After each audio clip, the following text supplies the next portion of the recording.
Сәлем қыздар, бүгін сіздермен дастарханның сәнін келтіретін дәмді хрустящий болып шығатын шпараның рецебімен бөлісемін. Менімен бірге болыңыздар.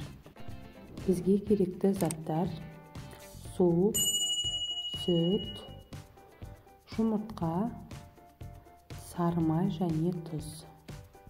Барлығын қосып, қолымызбен араластырып аламыз. Електен өткізілген ұнымызды қосып, қамыр илейміз.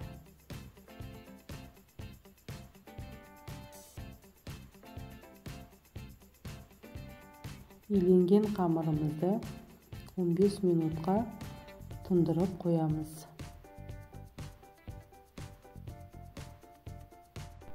Қамырымыз тұнғанша салмасын дайындап аламыз. Салмасына мен алдын ала картопты қайнатып дайындадым.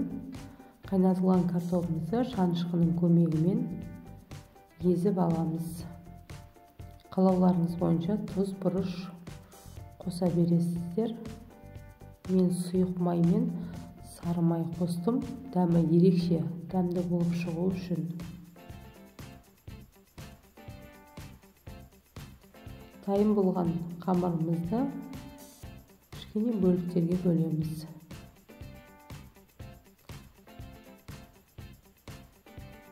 Толық құрамын описанияға жазып қалдырдым. Сол жерден көре аласыздар. Бұл жерде бізде 2 зуала шығады. Қаласаңыздар, мөлшерін азайтып жасасаңыздар болады.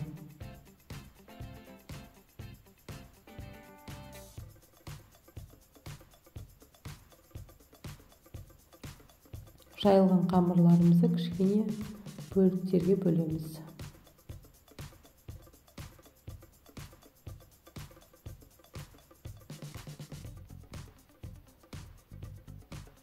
Салмамыздың барлығын салып, түйуге кірісеміз.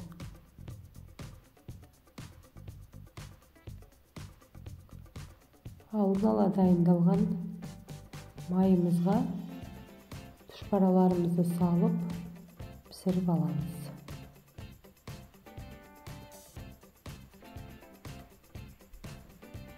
Осы рецепт бойынша жасап көріңіздер, сіздердің көңілдеріңізден шығатынына сенімдімін. Біздің қуырылған шпараларымыз дайын. Видео ұнаса пікір қалдырып, тіркеліп кетіңіздер. Сіздермен болған Бинура.